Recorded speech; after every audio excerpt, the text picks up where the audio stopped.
21,000 feet above the Mediterranean Sea, Staff Sergeant Benjamin Warmer presses his face against the freezing plexiglass of his B-17 Flying Fortress.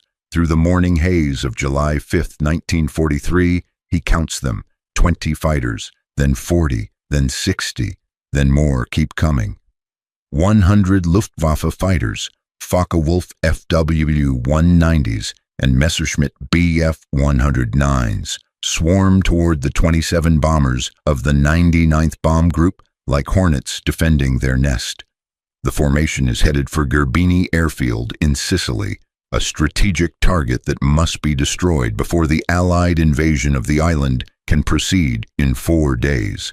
Warmer's hands grip the spade handles of his 50 caliber Browning M2 machine gun at the right waist position.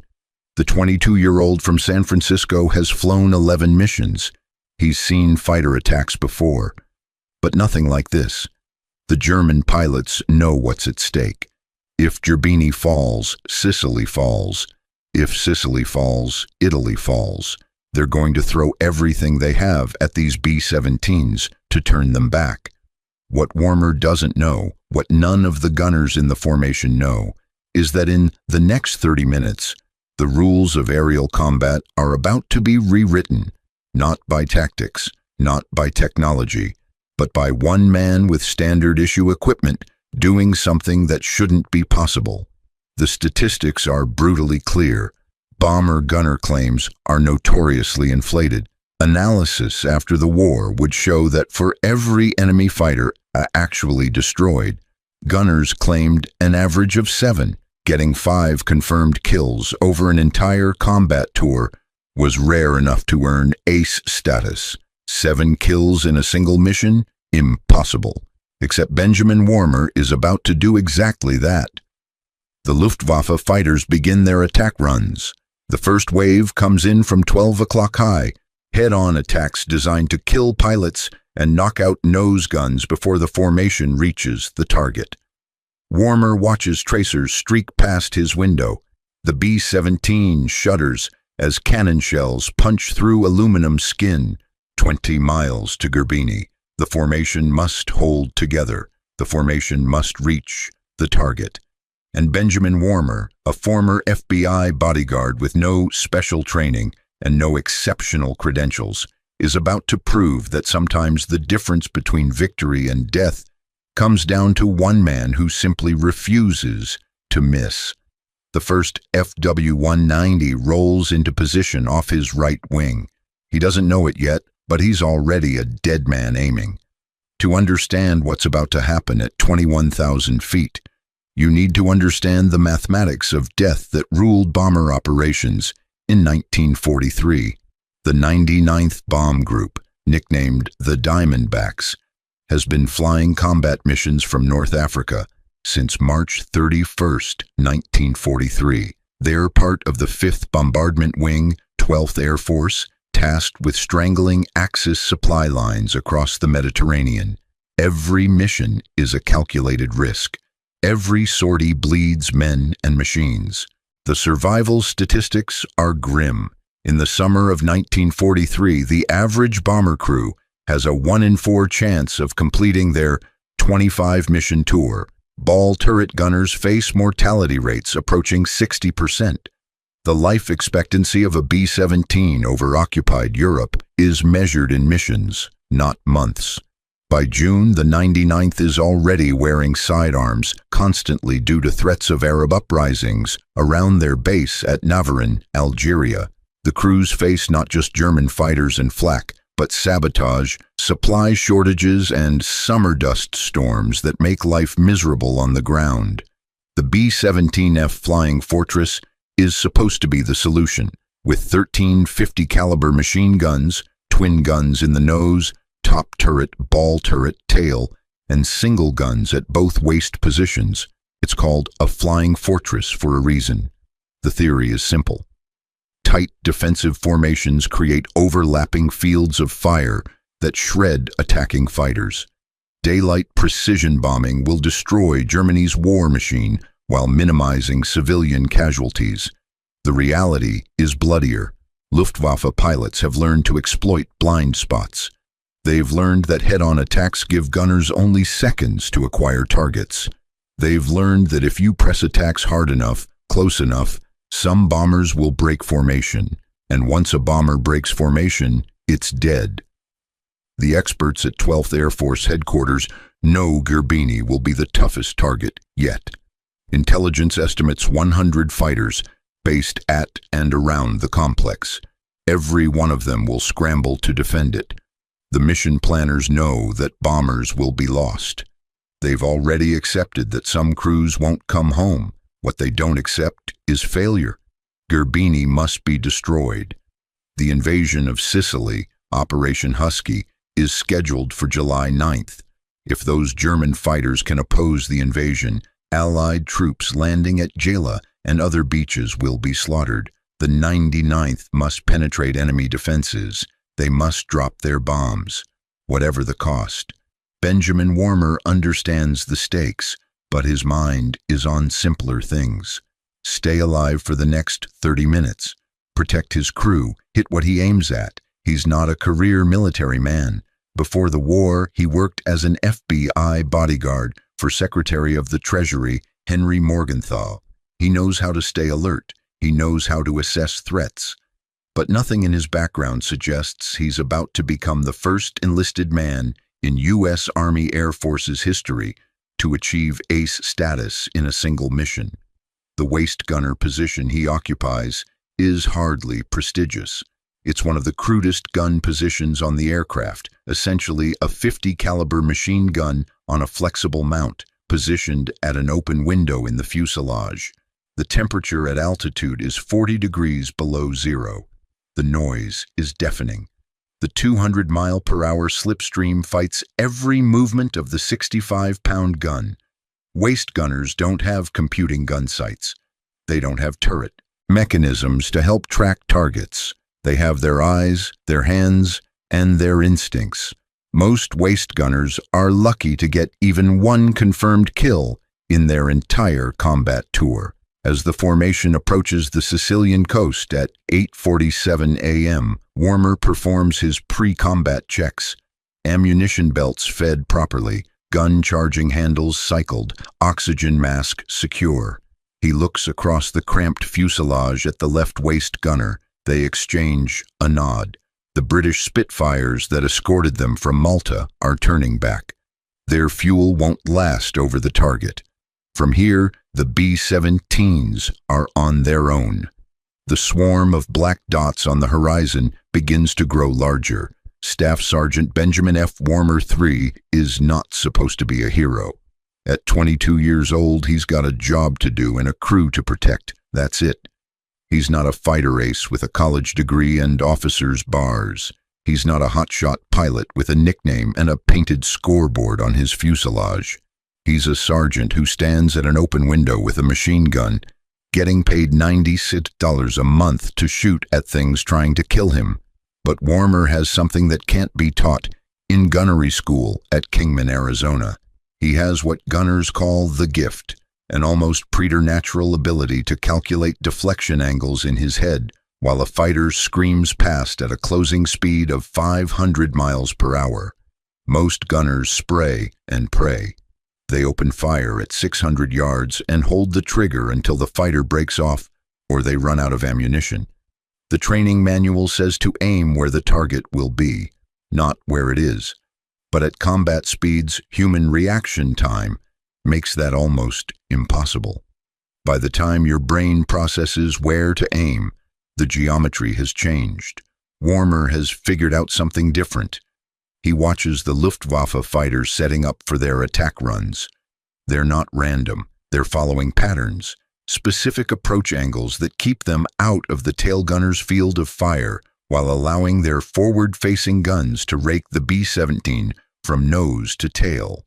The Fw-190s are particularly aggressive. Armed with 4 20mm cannons and 2 machine guns, they can shred a B-17's wing or cockpit in a 2-second burst. Warmer tracks the first fighter through his window. It's coming in at 2 o'clock, slightly high. He knows from experience that the pilot will roll slightly to bring his guns to bear, then fire at about 300 yards before breaking underneath the formation.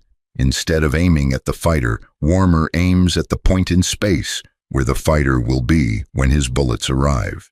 It's pure geometry. Two objects in motion converging on a single point. He's accounting for bullet drop, airspeed, the B-17's own movement, and the fighter's attack angle. And he's doing all of it in the 3 seconds between visual acquisition and firing. His finger tightens on the trigger. The Browning M2 roars to life, cycling 800 rounds per minute. Each 50 caliber bullet weighs nearly 2 ounces and travels at 2,900 feet per second. Warmer fires in controlled bursts, 2-3 seconds maximum, to prevent the barrel from overheating and to conserve ammunition. The Fw-190 flies directly into his stream of tracers. Warmer sees pieces fly off the fighter's wing. Smoke erupts from the engine cowling. The Fw-190 rolls inverted and drops away, trailing flame. 1. He doesn't celebrate, doesn't even take his eyes off the sky, because 2 more fighters are already setting up for their attack runs. The left waist gunner is shouting something. Warmer can't hear over the wind noise and gun blast. Doesn't matter. He's already tracking the next target. His world narrows to angles and timing and trigger pressure. What happens next would be dismissed as Hollywood fiction if it weren't documented in Missing Aircrew Report 1133 and witnessed by dozens of aircrew. The Luftwaffe fighters attack in waves, 3, 4, 5 at a time. They're desperate. They know that if the 99th Bomb Group reaches Gerbini and destroys the airfield, dozens of German fighters will have nowhere to land. Pilots who survive the aerial battle will die in crash landings or run out of fuel over the Mediterranean. So they press the attacks closer than doctrine recommends. Some come within 100 yards, dangerously close, where a collision could destroy both aircraft. Warmer meets them head-on, not with courage, not with bravery, with cold, mechanical precision. The second Fw-190 comes in from 4 o'clock, firing. Warmer sees the muzzle flashes from the fighter's wing-mounted cannons. 20mm shells explode against the B-17's fuselage. The bomber shudders. Somewhere behind him, someone screams. Warmer leads the target, fires. The burst walks across the fighter's cockpit. The plexiglass canopy shatters. The Fw-190 flips nose down and spins away. 2. A Bf-109 tries a diving attack from above. Warmer elevates his gun against the slipstream, fighting the 200-mile-per-hour wind resistance. At this angle, the weapon wants to be pushed down. He has to physically force it upward while simultaneously tracking the target and compensating for deflection. He fires, misses, fires again. The second burst clips the 109's tail. The fighter wobbles, loses control, and spirals down. 3. His hands are numb from cold and vibration. The gun mount is slick with hydraulic fluid from damaged systems. Elsewhere in the aircraft, shell casings pile up around his boots. The noise is beyond deafening. It's a physical thing that pounds his chest and makes his teeth rattle. Another Fw-190, this one smarter. It comes in from below, where Warmer's gun can barely depress far enough to engage. He drops to one knee, twists the gun down as far as the mount allows, and fires blind, pure instinct. The fighter pulls up directly in front of his tracers. Smoke, fire. The canopy blows off as the pilot ejects. The pilotless Fw-190 cartwheels through the formation. 4. Time becomes elastic. Warmer has no idea if seconds or minutes have passed. His world is the gun, the sky, and the endless stream of German fighters determined to kill him. 2 more Fw-190s make coordinated attacks from opposite sides. This is the nightmare scenario. Waist gunners can only cover one side at a time, but the left waist gunner is engaging one fighter, and Warmer trusts him to handle it. He focuses on his target, lid, fire. The Fw-190s engine explodes. The fighter rolls inverted, trying to disengage. Warmer follows it with his gun, firing until it breaks apart. 5, and then 6, and then impossible, unbelievable. 7 confirmed kills in one mission in less than 30 minutes. When the fighters finally break off, when the formation reaches Gerbini and drops its bombs, Benjamin Warmer's hands won't stop shaking. The wheels of Benjamin Warmer's B-17 haven't even stopped rolling at Grebin Airfield when word spreads. The ground crews hear it first from the crew chiefs doing post-flight inspections. The armament crews count the empty shell casings, over 1,000 rounds expended from the right waist gun alone. Then the witnesses start talking. The pilot, the left waist gunner, the ball turret gunner who watched from below as fighter after fighter fell away trailing smoke, the tail gunner who saw at least 3 confirmed kills from his position, the top turret gunner who was too busy fighting off his own attackers to keep count, but knows what he saw was impossible. 7 fighters in one mission by one gunner. The intelligence officers don't believe it. Not at first. They've heard inflated claims before. Every battle brings a flood of probables and damaged reports that never pan out. The standing joke is that if bomber gunners' claims were accurate, the Luftwaffe would have run out of fighters by Christmas 1942. But this is different. This has multiple witnesses, and 3 B-17s were shot down on that mission, piloted by Devane, Davis, and Graham. Their burning wrecks witnessed falling near Gerbini by other crew members. 21 men dead or captured. The Germans threw everything they had at the formation. The debriefing room at Grebin Airfield erupts in argument. Intelligence officers cross-reference reports. They plot fighter positions based on witness statements. They review gun camera footage from the handful of aircraft equipped with cameras. The documentation is meticulous because this claim is extraordinary. That's impossible, one intelligence officer says. Bomber gunners don't get ace status. That's for fighter pilots. Check the math. Another responds. We have 7 separate witnesses confirming at least 5 kills. Multiple sources put it at 7. The debate goes on for hours. Warmer himself sits through it, exhausted, his hands still trembling from adrenaline and cold. He doesn't argue, doesn't embellish, just tells what happened point by point, target by target. Then Colonel Fw Up the Grove, commander of the 99th Bomb Group, walks in. The room falls silent. Up the Grove has reviewed the reports. He's talked to the witnesses. He's seen the gun camera footage that corroborates at least 5 kills, possibly more. Gentlemen, Up the Grove says quietly, Staff Sergeant Warmer is being recommended for the Distinguished Service Cross, and he's going to get it. If you're enjoying this deep dive into one of World War II's most extraordinary combat actions, hit that subscribe button and ring the bell. We tell the stories that deserve to be remembered, the ones about ordinary people who did extraordinary things when everything was on the line. More stories like this are coming, and you don't want to miss them. The award citation is written within days. It reads, in part, Staff Sergeant Benjamin F. Warmer distinguished himself by extraordinary heroism in action against the enemy during an aerial combat mission over Gerbini, Sicily, on 5th of July, 1943.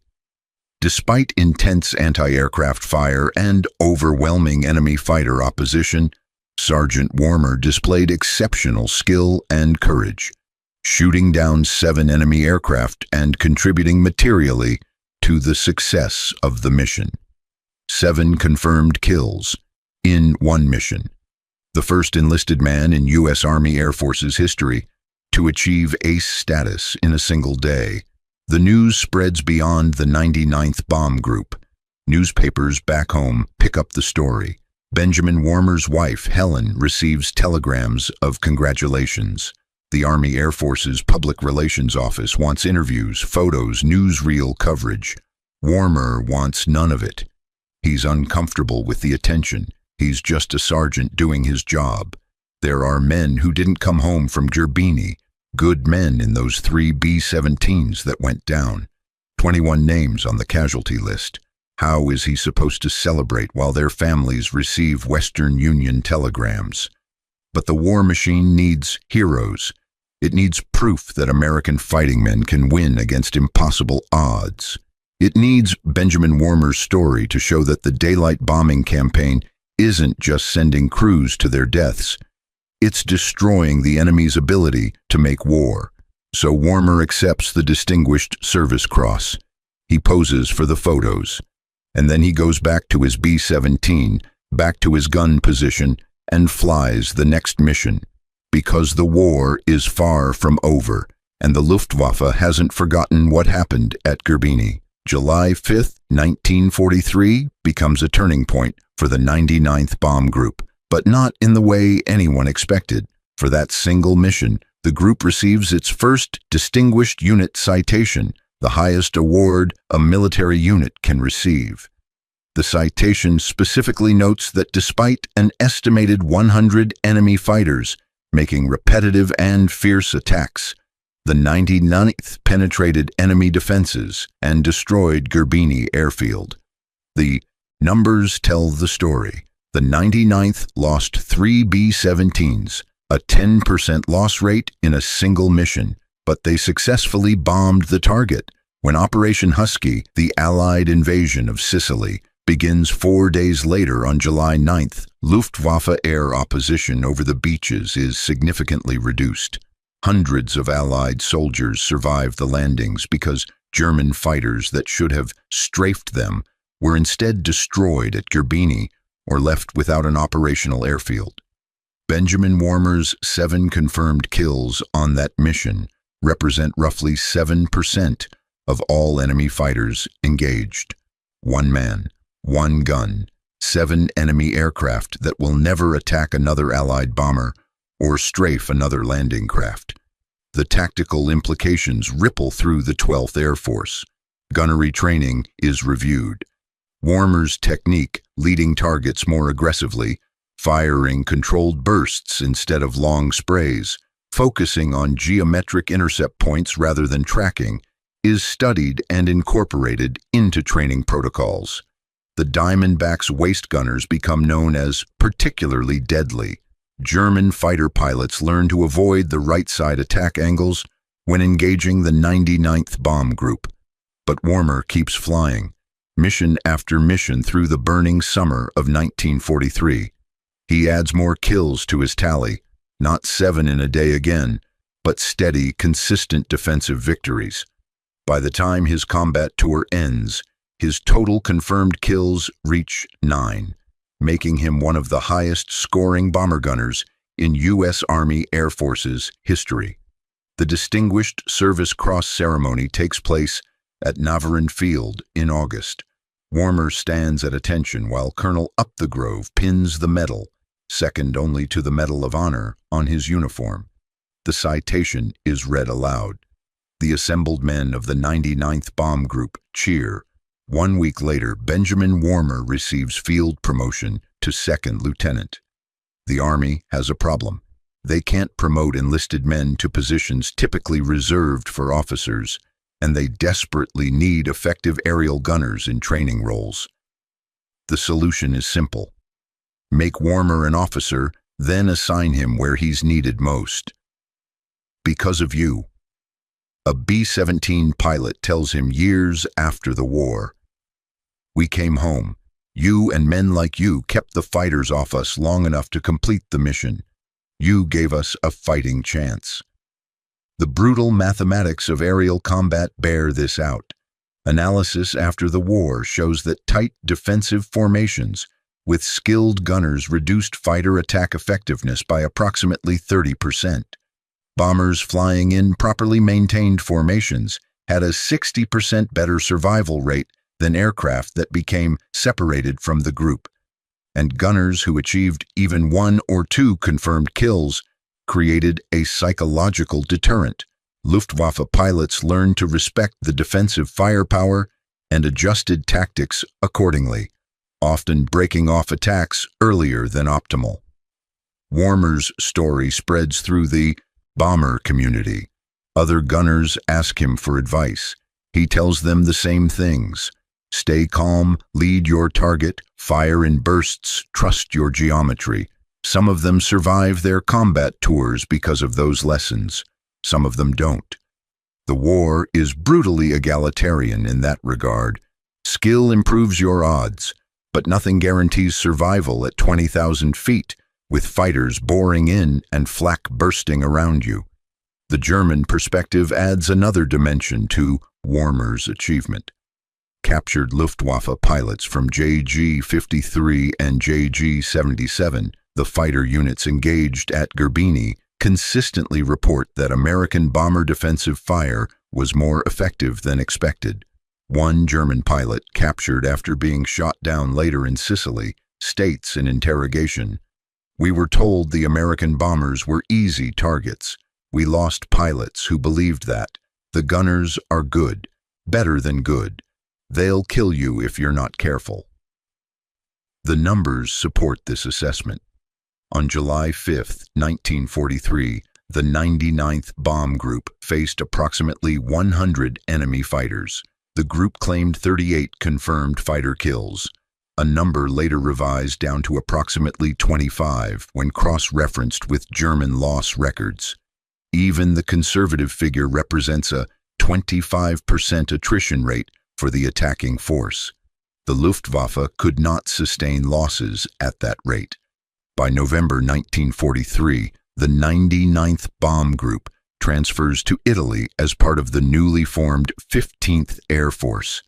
They're based at Tortorella on the Foggia Plains, a miserable location where crews live in tents, work in mud or dust depending on the season, and fly missions deeper into German-occupied territory than ever before.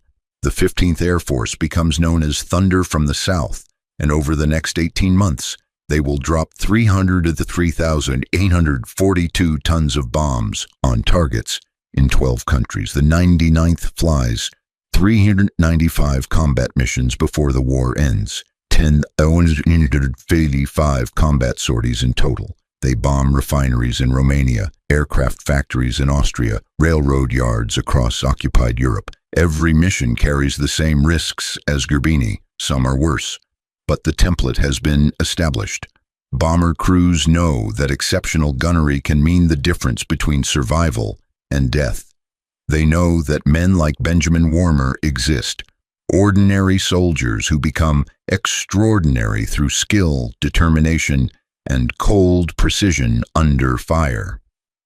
This is your reminder to smash that like button if you're getting value from these deep dive historical documentaries. And if you haven't subscribed yet, what are you waiting for? We're building the best community on YouTube for real military history, told by people who actually care about getting it right. Hit subscribe. You'll thank yourself later. Modern analysis of World War II aerial combat shows that bomber gunners shot down approximately 3,500 German aircraft over the course of the war. Far fewer than the inflated contemporary claims, but still a significant number. These defensive victories didn't win the war, but they made it possible for bombers to reach their targets and deliver the payloads that destroyed Germany's war-making capacity. Benjamin Warmer's 7 kills in one mission remain exceptional even in that context. His achievement stands as testimony to what skilled defenders could accomplish when the odds were stacked against them. The Luftwaffe learned to fear the Diamondbacks, and they learned to fear the waist gunner, who never seemed to miss. After the war, Benjamin F. Warmer III did what most veterans did. He went home, got a job, and tried to build a normal life. He seldom spoke about Gerbini. He didn't write a memoir. He didn't seek publicity. The Distinguished Service Cross went into a drawer. The memories went somewhere deeper. He died of a massive heart attack on December 6, 1977, At age 56, his ashes were interred at Bellevue Memorial Park Cemetery in Ontario, California. The funeral was small, no military honors, no crowds, just family and a few old friends who knew what he'd done and understood why he didn't talk about it. For decades, his story was nearly forgotten. While fighter aces like Richard Bong and Thomas Maguire became household names, bomber gunners remained anonymous. The nature of their work, defensive rather than offensive, reactive rather than aggressive, didn't fit the popular narrative of aerial combat. They weren't knights dueling in the sky. They were working men doing a dangerous job in terrible conditions, but historians eventually caught up with the truth. As wartime records were declassified and analyzed, Benjamin Warmer's achievement at Gerbini emerged as one of the most remarkable individual performances in the entire bomber campaign. 7 confirmed kills in one mission by one enlisted man standing at an open window with a .50 caliber machine gun. The lessons he demonstrated remain relevant. The fundamentals of aerial gunnery, lead calculation, burst control, target geometry, are still taught to weapons officers today. Modern aircraft use radar fire control systems and computer-aided targeting, but the underlying mathematics are identical to what Warmer solved in his head at 21,000 feet in July 1943. The 99th Bomb Group's legacy lives on as well. The unit was deactivated after World War II, but their combat record, 395 missions, 10,155 sorties, targets struck across 12 countries, established standards that subsequent bomber units studied and emulated. The 15th Air Force, dismissed as minor leaguers by their counterparts in the 8th Air Force, destroyed half of all petroleum production in Europe and crippled German transportation networks. They did it from primitive bases in Italy, with less support and fewer resources than units in England. The moral lesson of Benjamin Warmer's story isn't about heroism, it's about competence. He wasn't brave because he felt no fear.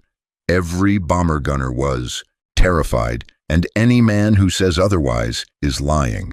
He was effective because he mastered his equipment, understood the geometry of his job, and executed under pressure when execution meant the difference between life and death.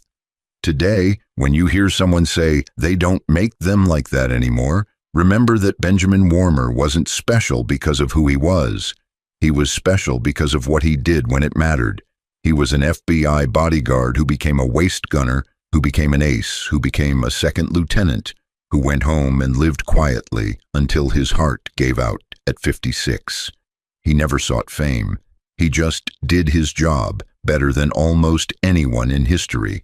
On one brutal July morning over Sicily, when the sky was full of fighters and the only thing standing between survival and death was one man who refused to miss. His name was Benjamin F. Warmer III, and you should remember it.